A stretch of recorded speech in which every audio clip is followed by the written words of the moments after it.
palha de aço na antena. Quando eu era criança, tínhamos um modo muito popular para transformar os chuviscos do aparelho de TV em formas passíveis de reconhecimento, mesmo em preto e branco, ou escala de cinza, como se denomina agora.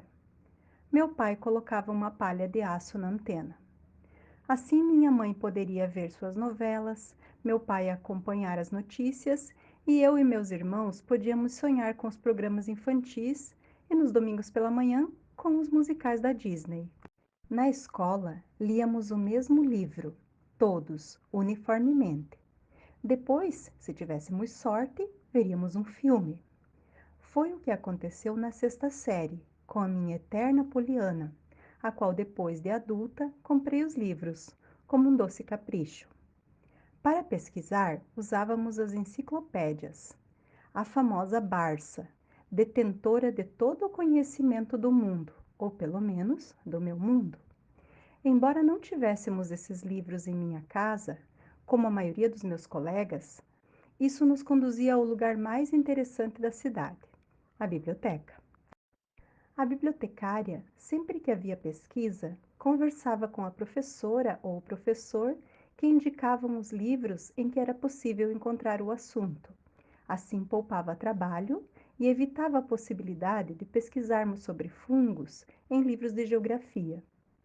Se eu quisesse saber sobre as baleias, por exemplo, às quais eu era fascinada, tinha que mentir que a professora havia solicitado.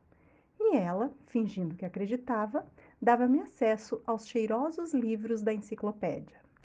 Nossa pesquisa era sempre muito parecida e manuscrita.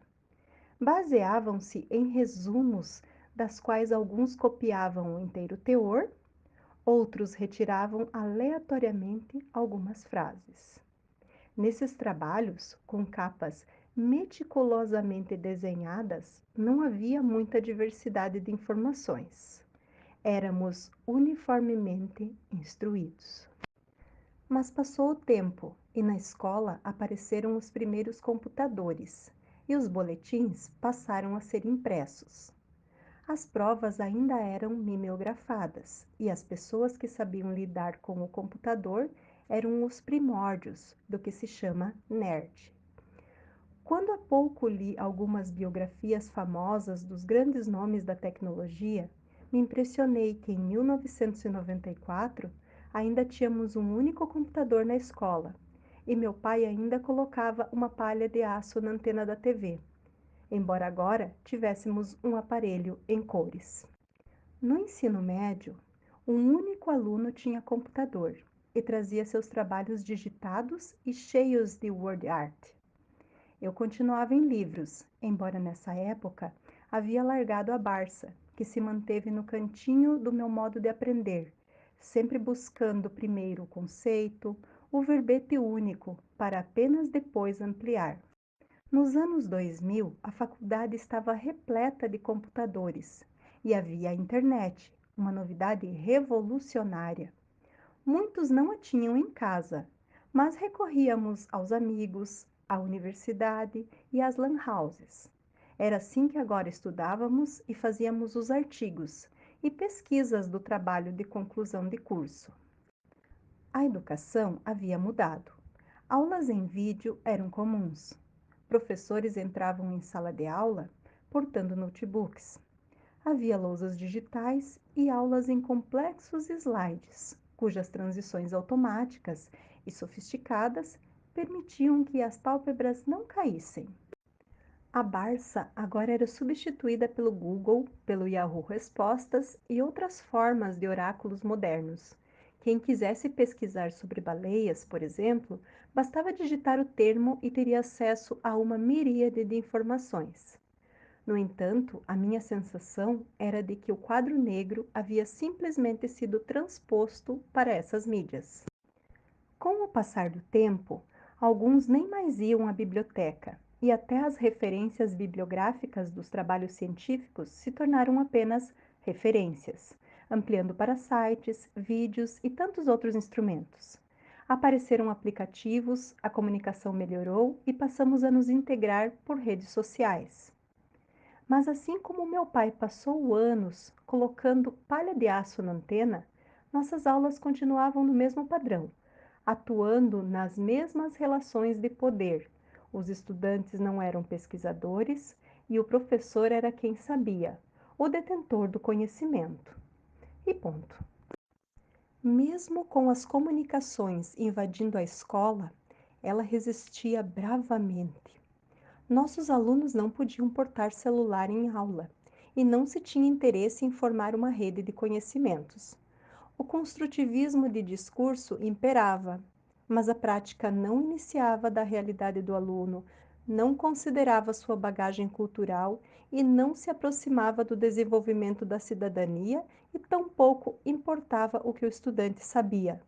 No fundo, nossa posição é que ele não sabia. E a comunicação se massificou. A tecnologia digital tornou-se dominadora na nova sociedade da informação. A escola boa tinha tablet, computador, notebook, projetor. Professor bom usava tecnologia.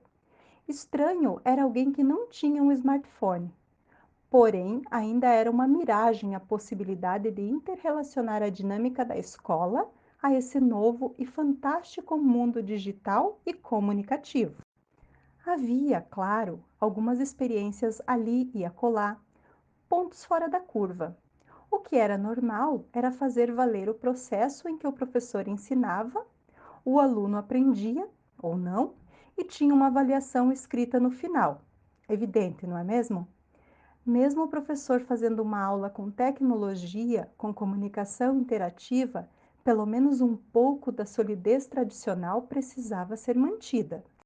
E assim chegamos ao fatídico 2020, em que a necessidade de isolamento fez com que a educação precisasse ser reinventada.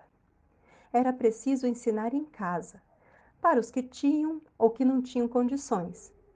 Isso não interessava muito, pois precisávamos passar o conhecimento socialmente construído, ou seria uma geração perdida. Assim percebemos que nem todos tinham acesso às promessas da sociedade da informação, e nem se podia andar até a biblioteca e abrir a velha Barça.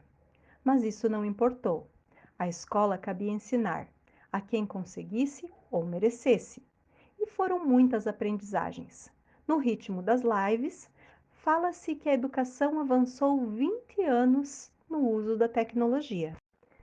Alguns educadores realmente inventaram novas formas de aprender e ensinar, formando redes de conhecimento.